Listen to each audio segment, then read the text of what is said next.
another one from the colour-coded plate in front of me. Your model assumes they're obligate hemophages, doesn't it? And that they're endothermic, or at least have an energy budget not entirely unlike every other vertebrate known to science.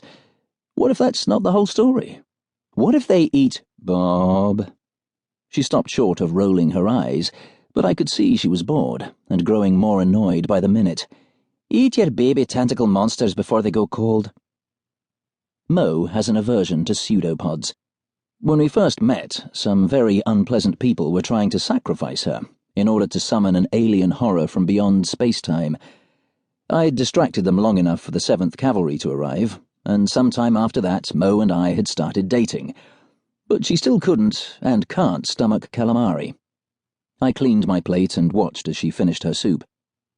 "I'm done here," she announced, picking up her violin case without asking whether I was still hungry. "I'm going home."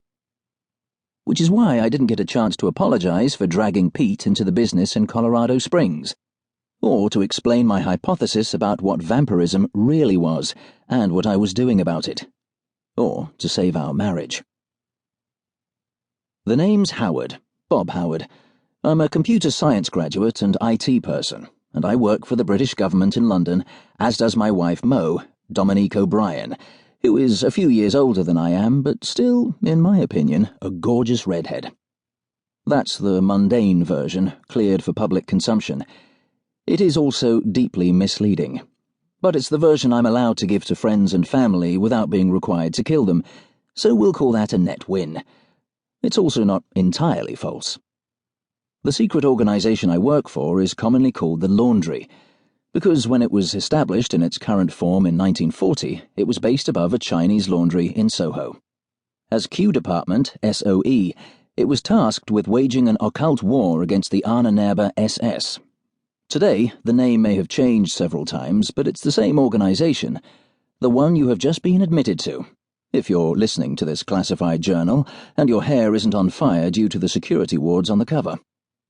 I'm actually a specialist in a field called Applied Computational Demonology, the summoning and binding to service of unspeakable horrors from other dimensions by means of mathematical tools. Magic is a branch of applied mathematics. We live in a multiverse.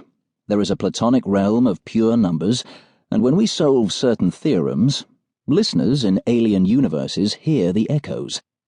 By performing certain derivations and manipulating theorems, we can make extra-dimensional entities sit up and listen, and sometimes get them to do what we want them to do. True names have power. You should assume that any names or locations I give you may have been changed in the interest of security.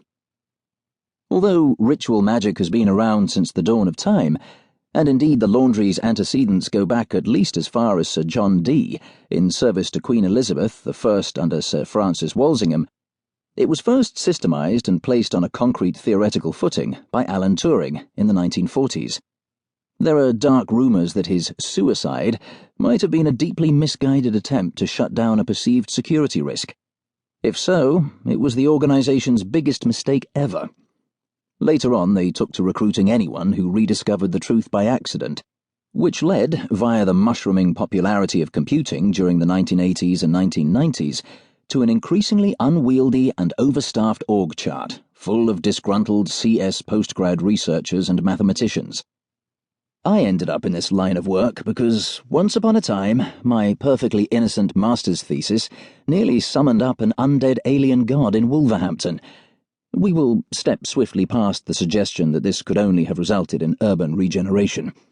Luckily, the Laundry caught me in time and made me a job offer I wasn't allowed to refuse. Take a nice civil service job in an obscure department where we can keep an eye on you, or be found crunchy and good with ketchup by a nightmarish monster from beyond space-time. That was about 11 years ago. Unfortunately, after a while I got bored with my tedious make-work job and made the cardinal mistake of volunteering for active operational duty. As a result of that error of judgment, I've had more encounters with nightmarish monsters from beyond space-time than I care to think about, not to mention their deranged cultist worshippers.